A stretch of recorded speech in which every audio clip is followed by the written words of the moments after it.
there are people who I would categorize as they are experts. There's experts and authorities. And the way that I would separate the two categories is that experts are the people who've read all the papers, they know a subject really, really well. But the authorities are the people who write those papers. The authorities are the ones who figure things out.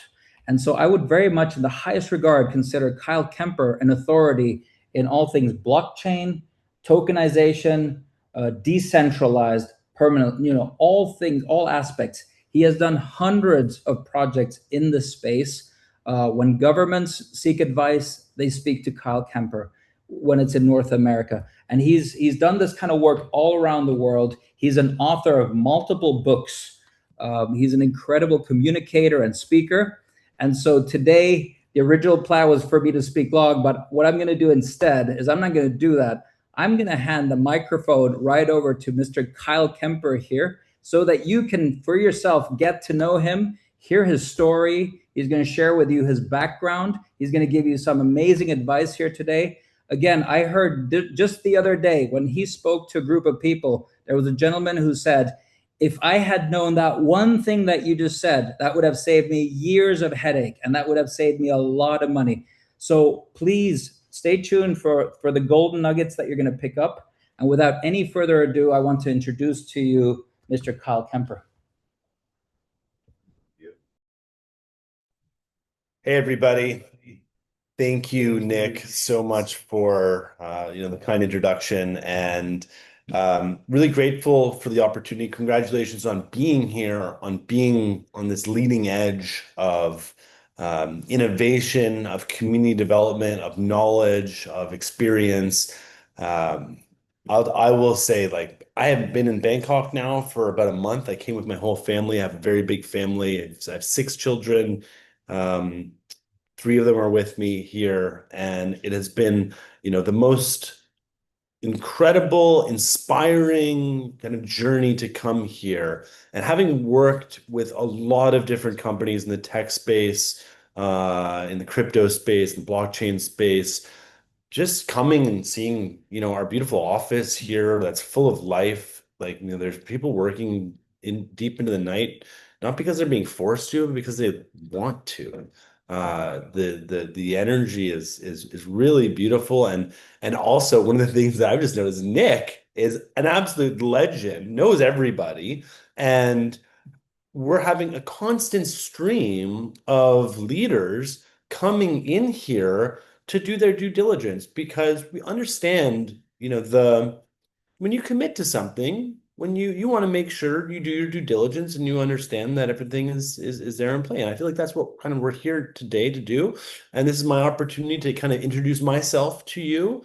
And I don't believe this is a one-way street either. At the end of kind of my short presentation, I'd like to open up the chat, and really, I'm going to ask questions about what you guys would like to learn, where you want to know, any questions that you have pertaining to Utopia, to U.Center, to the Academy, to the space in general. Like, there's no stupid questions, because we are building a community. We're building an academy to enable knowledge transfer, enable teaching. And I'm blessed to have, I don't know, I started in this space in 2013. So 13 years of working in crypto and blockchain. And, before that, 5 years in tech. And before that, some work in venture capital. And before that, entrepreneurial stuff. And my family owns some bars in Ottawa. I'm originally from Canada. But here, let me pop up my kind of little presentation that I prepared here that kind of just goes through things.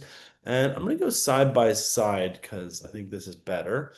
Okay, so this is me. I'm the president of Utopia. Incredibly grateful to be here. Go over my story, going to go over the vision of Utopia as this next generation digital financial institution, stable file opportunity. And we're going to talk about U.Center as the Academy for Learning, and this portal and this community generation, and then the abundant community that we're building, the networking opportunity, which is from my perspective, like I've never seen something so exciting to be able to go to market, and I'll get into that, but it's just very like oh my goodness, and incredible foundations have been laid. So I'll just talk about a little of myself here. I'm just gonna go over to this and hold on. Okay, here we go. So I don't know if you guys know this guy. Thumbs up if you know who this is. This is Ron Paul.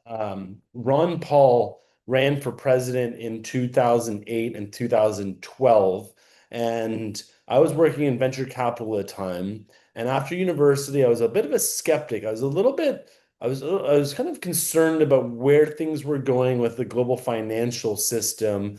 And Ron Paul and some other inputs, some educational inputs, kind of informed me to the structure of central banking and how it's worked and the position it's got us to. An immense amount of good has come out of it, but also some call it the creature from Jekyll Island. Some view it as, a cancer on civilization. Ron Paul is certainly in that camp and was advocating for sound money and sound money policies. So when I saw what he was doing and learned a lot from him, I became very inspired, and I got really into gold. And I had originally mapped out some digital gold solutions, which and this was in like 2009, 2010.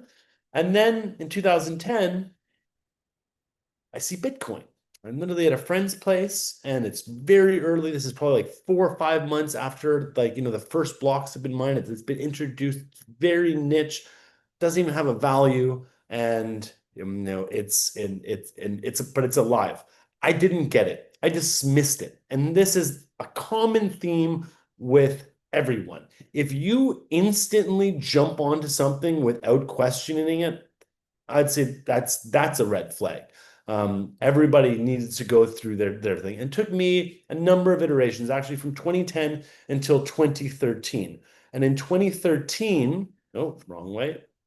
In 2013, I had a little hobby business. I was working my family restaurant in Ottawa, Canada. I had a hobby business selling custom wood laser engraved iPhone cases. And someone from this exchange called btcquick.com reached out and they said, "Can you make me an iPhone case with our company logo on it?" And I was like, "Oh, I'd love to." And wow, so interesting. Bitcoin. I'm very interested in Bitcoin. And then they asked, could I pay you in Bitcoin? I said, absolutely, I would love that. So I sold my very first Bitcoin I ever received. I didn't mine it. I didn't buy it. I wasn't given it. I actually sold a good for it, which, yeah, feels pretty good. And at the time, Bitcoin was $120 a coin, and I sold the iPhone case for half a Bitcoin. So at today's price of 80,000, it's like a $40,000 Bitcoin, or $40,000 iPhone case. So anyway, that like kind of started it off. And then after I did that, I actually got this ATM. I met the ATM manufacturer. They were making Bitcoin ATMs. They're actually based out of Ottawa, Canada. And I installed one into our restaurant. And then I got a phone call from my friend with the Senate of Canada.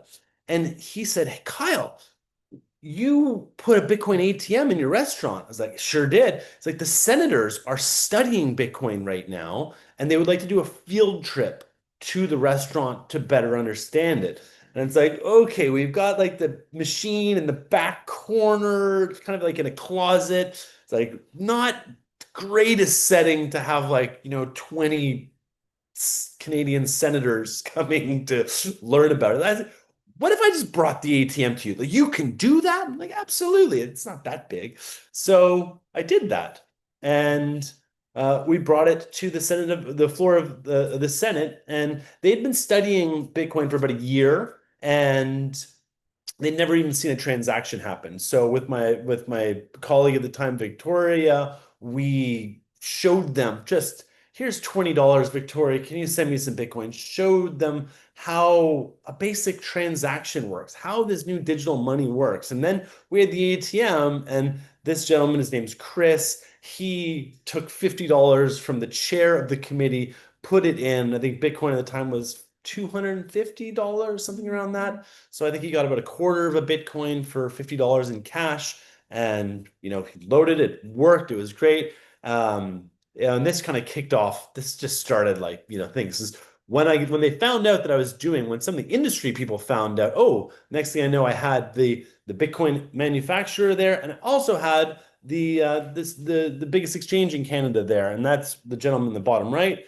And then I ended up joining them in a strategy business development role, and we rolled out Bitcoin ATMs all over Canada. I personally rolled out 10 Bitcoin ATMs in 2 days out of a Penske truck driving around Ontario in Canada. Had this amazing ribbon cutting ceremony. This is just so early too.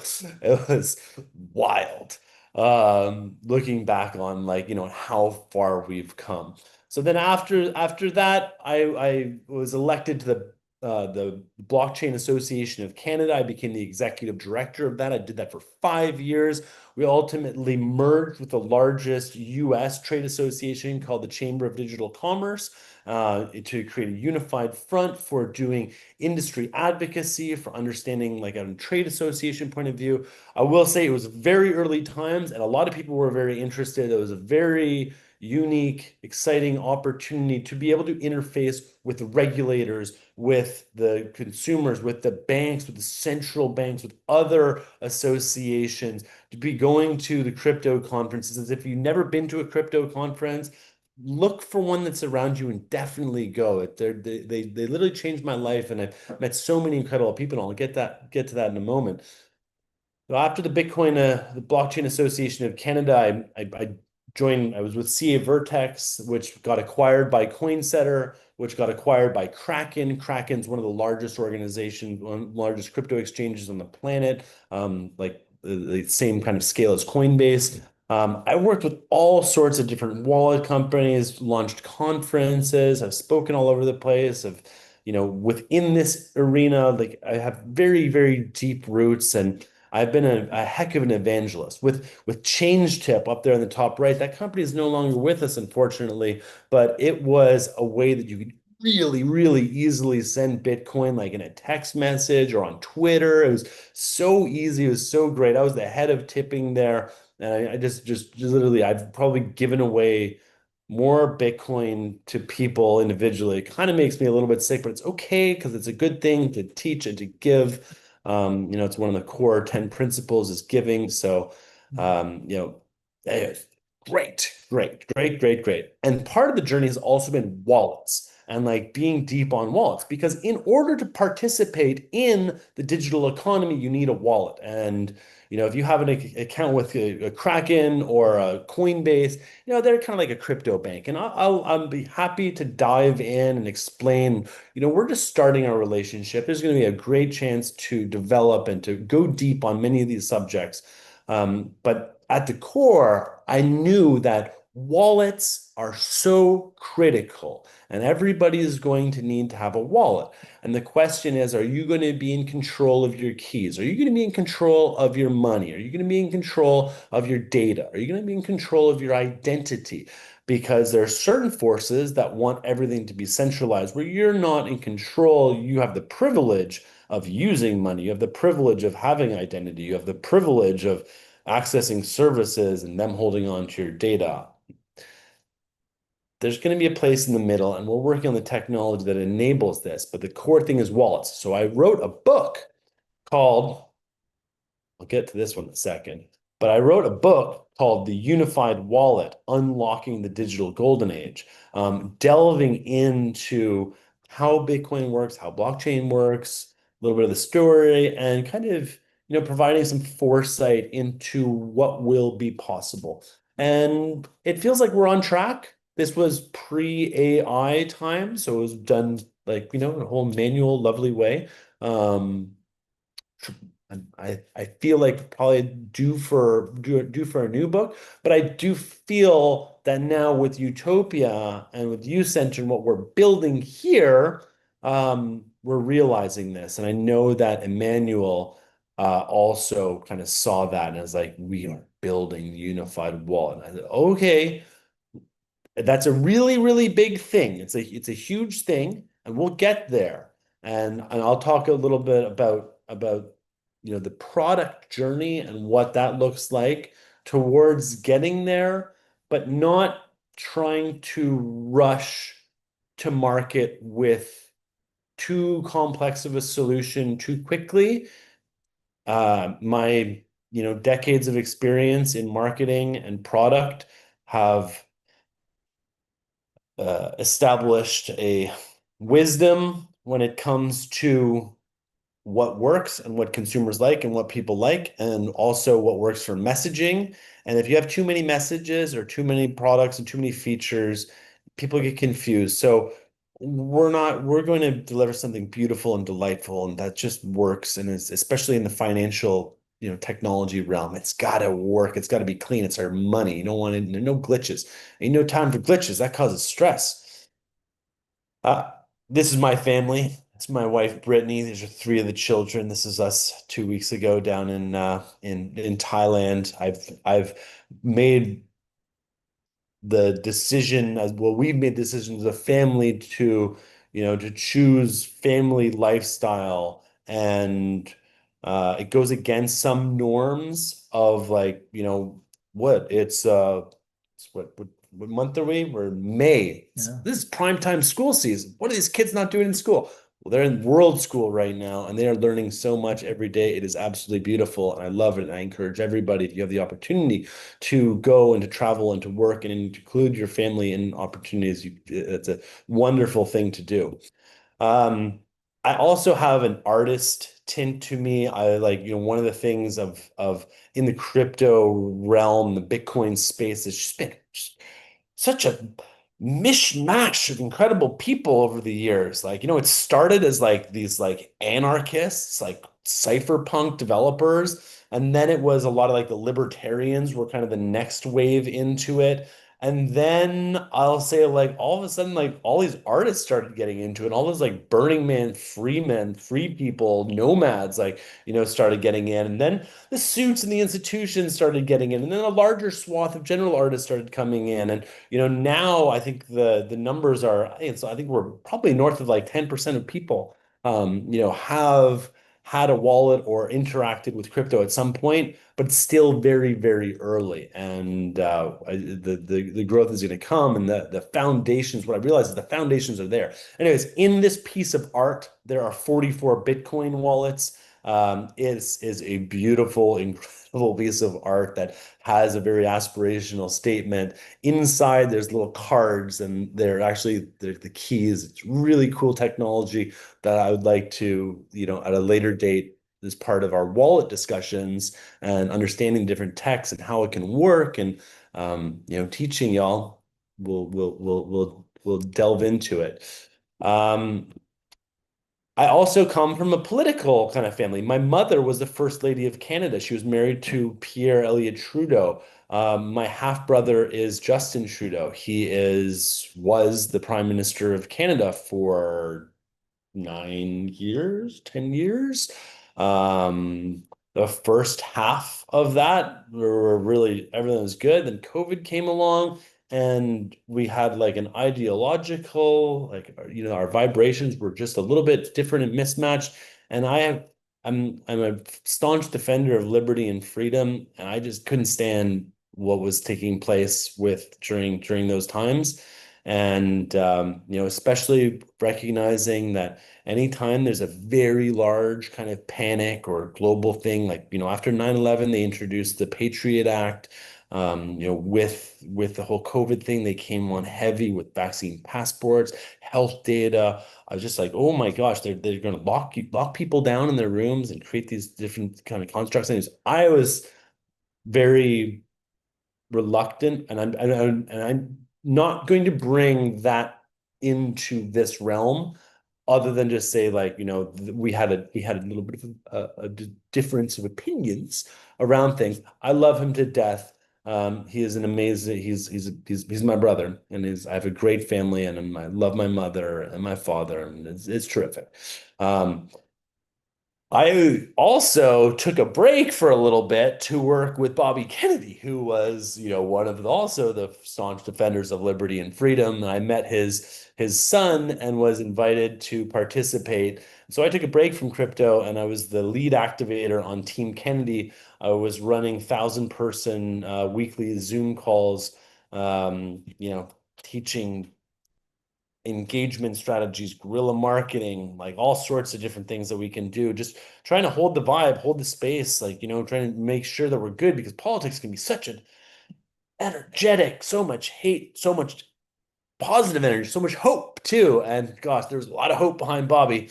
And I still have a lot of hope. And I actually have a big RV. You can see it there. This is the Kennedy bus. We drove it 40,000 miles all across America with my wife, with our kids, meeting with donors, with supporters, with other candidates, like just engaging.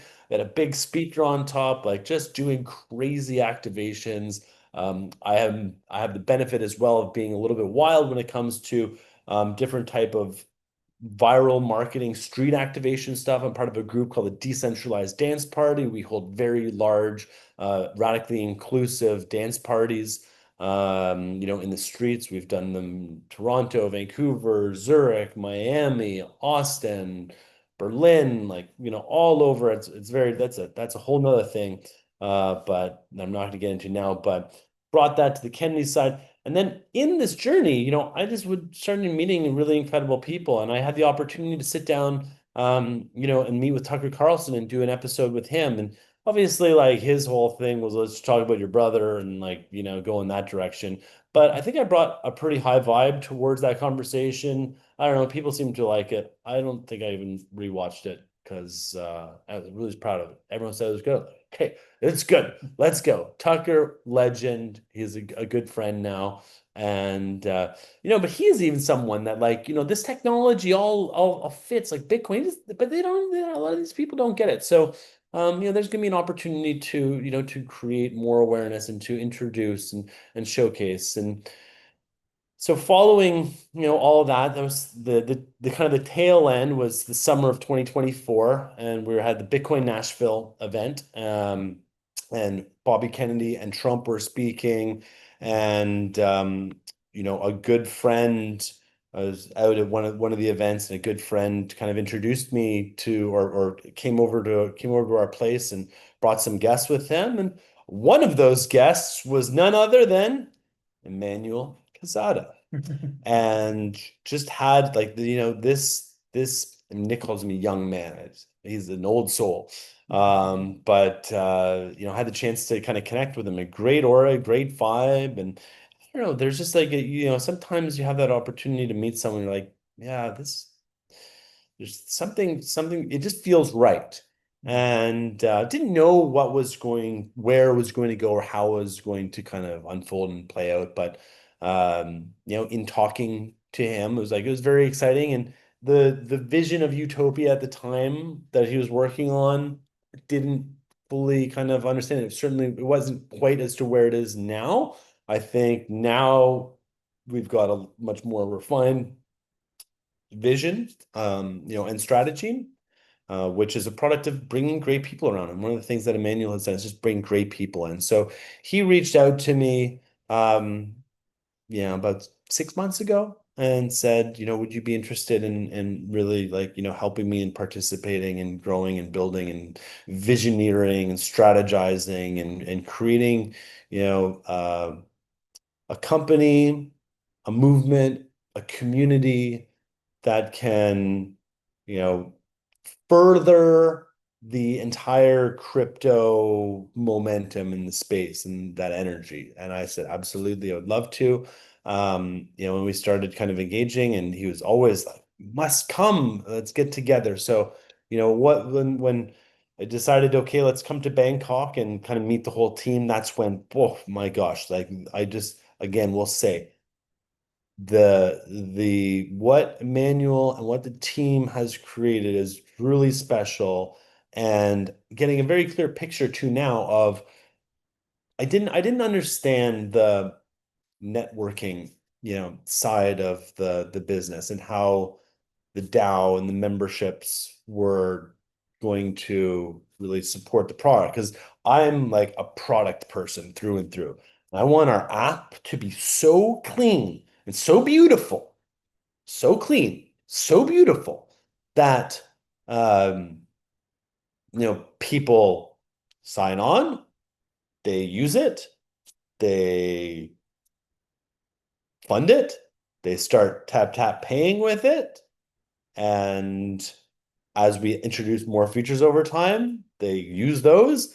But more than anything, they tell their other friends and invite their other friends to come and participate. Because one of the things I know about financial institutions is that clients of financial institutions are considered very sticky. They do not move unless they have, a really traumatic experience. Fees might be a little bit better elsewhere. Doesn't really matter. Once people have a good financial solution, it's such a core need that everybody has that when you have a working solution, you generally choose it and stick with it. With Utopia and the vision for the app and the institution, I really believe that people will come in, and this is a new segment, and there's a lot of opportunity to enter this. And I'll also say I think generally the sentiment towards the large retail banks that we have given a lot of our money and energy to,